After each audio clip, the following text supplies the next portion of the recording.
आरजीआईए police ने अय्याशियों के आदि 3 रुकनी डकैत गैंग को गिरफ्तार करते हुए 18 लाख रुपए मालियत के तिलाई व नकरई जेवरात और दीगर सामान बरामद किया।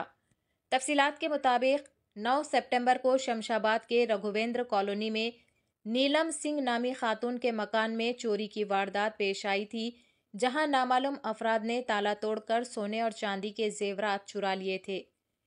शिकायत की बुनियाद पर आरजीआई एयरपोर्ट पुलिस ने मुकदमा दर्ज करके तहकीकात शुरू की। पुलिस ने तकनीकी शवाहिद और सीसीटीवी फुटेज का बारीक बीनी से जायजा लिया और एक मुसद्दिका इत्तला पर तीनों मुल्जिमान को गिरफ्तार कर लिया। तफ्तीश के दौरान मुल्जिमान ने न सिर्फ इस वारदात बल्कि मजीद कई चोरियों का भी एतराफ़ कर लिया। उनके कब्जे से 17 तोले सोना, 50 तोले चांदी और 3 मोटरसाइकिलें जब्त की गई। पुलिस तहकीकात में ये बात भी सामने आई कि ये गैंग माजी में मजीद 4 चोरियां कर चुका है।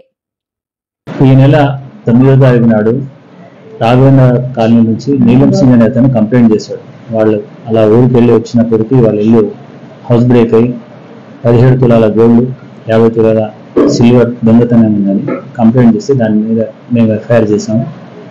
ఆ కేసు పరిశోధనలో భాగంగా మా టీం అన్ని ఏరియాలో తిరుగుతూ ఉండగా నైట్ క్రైమ్ బీట్ ఆర్బీ నగర్లో తిరుగుతుంటే అనుమానాస్పదంగా 3 వ్యక్తులు కనిపిస్తే వాళ్ళని పట్టుకొని ఇంటరాగేషన్ చేస్తే వాళ్ళు నేరాన్ని ఒప్పుకున్నారు. ఇదే కాకుండా ఇంకో మా ఆర్జీఐ పోలీస్ స్టేషన్ సంబంధించి ఇంకొక బైక్ దొంగతనం, వేరే పోలీస్ స్టేషన్ సంబంధించిన 3 దొంగతనాలను ఒప్పుకున్నారు.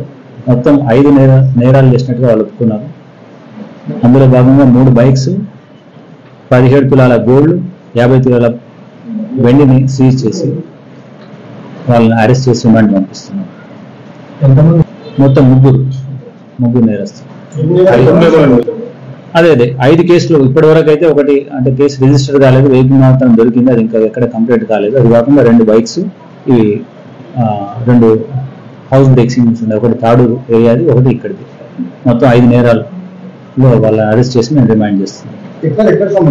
ప్రస్తుతం కేపీహెచ్బి కాలనీలో ప్రైవేట్ జాబ్స్ చేస్తూ ఉంటున్నారు ఆ ఏరియాలో. But native of Nagar Kurnool అని చెప్తున్నారు ఆ జిల్లా మెగా అక్కడ ఏరియా వాళ్ళు అనమాట. ఇక్కడికి వచ్చి పని చేస్తూ ప్రైవేట్ పని చేస్తూ ఈ దొంగతనాలు చేస్తున్నారు. స్టూడెంట్స్ ఇప్పుడు కాదు, ప్రైవేట్ జాబ్ చేస్తున్నారు, పని చేస్తున్నారు.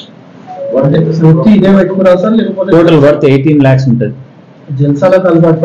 జల్సాలు చేయడానికి ఏవైనా స్టూడెంట్స్ కదా వాళ్ళు చేస్తున్నారు, వాళ్ళకి కొన్ని జల్సాలు చేయాలని ఉద్దేశంతో ఆ ప్రైవేట్ జాబ్ చేస్తున్న దాంట్లో ఇన్కమ్ సరిపోక ఇది అడిషనల్ పని చేస్తున్నారు. గతంలో ఎస్.